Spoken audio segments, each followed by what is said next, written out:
À tous et toutes.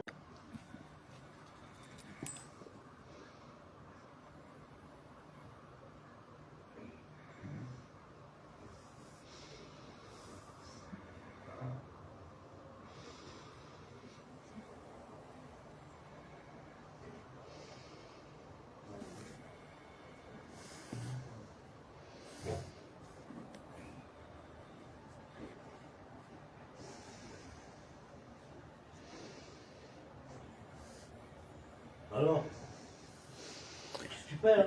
Eh ben, je lis le Tania. Sauf qu'il s'est pas mis à la bonne page. Voilà.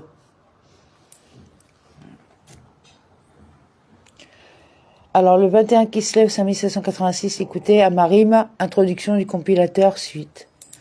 Toutefois, je parle de ceux qui me connaissent bien, chacun des membres de notre fraternité de notre pays et des contrées voisines, avec lesquels j'échangeais souvent des paroles affectueuses en audience privée, et qui m'ont révélé tous les recoins de leur cœur et de leur esprit dans ce qui relève du service de Dieu qui dépend du cœur. Puissent mes mots s'écouler vers eux, et ma langue être telle la plume d'un scribe dans ses opuscules intitulés l'écouter à ma rime, une compilation d'enseignements. Compilés à partir des livres et de paroles de maîtres de sainteté céleste qui sont célèbres parmi nous. Les maîtres et les livres auxquels il fait ici référence ont déjà été cités dans le commentaire sur la page de garde. Certains de ces enseignements, le sage pour qui un signe suffit peut y trouver allusion dans les saintes lettres de nos maîtres en terre sainte, puissent-elles être reconstruites et établies rapidement de nos jours. Comme il a déjà été expliqué, Rabbi Génou Zalman considérait certains disciples antérieurs du Magui, de Mézérich, comme ses maîtres, notamment Rabbi Menachem Mendel de Vitebsk, qui résidait alors en terre d'Israël. Et certains, je les ai entendus de leur sainte bouche quand ils étaient ici avec nous avant de partir en terre d'Israël. Tous sont des réponses à beaucoup de questions posées sans cesse par tous les membres de notre fraternité, les racidim de notre pays, chacun selon son niveau spirituel, pour trouver conseil dans le service de Dieu. Parce que le temps ne me permet plus de répondre individuellement à la question de chacun et parce que l'oubli est courant. J'ai donc consigné par écrit toutes les réponses à toutes les questions, afin qu'elles soient gardées comme signes et servent de rappel dans l'esprit de chacun. Celui qui recherche un conseil dans le service de Dieu n'aura ainsi plus besoin de faire pression pour obtenir une audience privée, car il trouvera en l'écouter à Marim la sérénité pour son âme et un conseil adéquat pour tout ce qui lui est difficile dans le service de Dieu. Ainsi son cœur sera fermement confiant en Dieu qui nous donne complétion. Et celui dont l'esprit est trop limité pour prendre conseil de ces opuscules s'en tiendra avec les érudits les plus éminents de sa ville et l'éclaireront.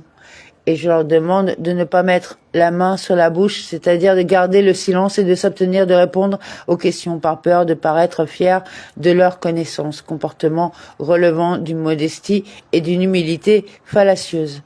Car la modestie dans un tel cas est mal placée et n'est que mensonge. Il est connu combien amère est la punition de celui qui retient la nourriture, c'est-à-dire qui refuse la nourriture spirituelle qui représente la sagesse de la Torah à celui qui la recherche. Et combien grande est la récompense de celui qui dispense cette sagesse, on l'apprend du commentaire de nos sages sur le verset « Dieu éclaire les yeux de tous les deux ». Le verset dit « L'indigent et le riche se rencontrent, Dieu éclaire les yeux de tous les deux ». Le Talmud interprète ce verset comme faisant référence à la connaissance de la Torah, lorsque l'indigent, l'ignorant et le riche, le sage, se rencontrent et que le riche enseigne aux pauvres. Dieu éclaire les yeux de tous les deux, d'une lumière qui les transcende. Dieu fera rayonner sa face sur eux, la lumière de la face du roi qui donne la vie. Puis celui qui dispense la vie aux vivants nous accorder le privilège de vivre jusqu'au jour où personne n'apprendra plus à l'autre à connaître Dieu, parce que tous me connaîtront du plus petit au plus grand. Car la terre sera emplie de la connaissance de Dieu, etc. Amen. Puis cela être sa volonté. Les 10 opuscules ayant été répandus parmi tous les membres de notre fraternité, les racidim mentionnés précédemment au moyen de nombreuses copies effectuées par des copistes variés divers. Le grand nombre de transcriptions a causé un grand nombre d'erreurs, qui a déjà été noté. L'expression copiste variée et divers terme qui signifie également étrange, fait allusion à deux sortes d'erreurs.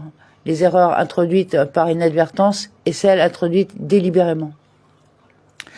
C'est pourquoi l'esprit des nobles hommes mentionnés à la page précédente les a généreusement portés à entreprendre un effort personnel et financier pour que ces opuscules soient publiés, débarrassés de tout déchet et de toute erreur de copiste. Ces deux termes, déchet et erreur, sont encore une allusion possible aux deux types d'erreurs mentionnés précédemment, les déchets étant une allusion aux falsifications volontaires et corrigées minutieusement.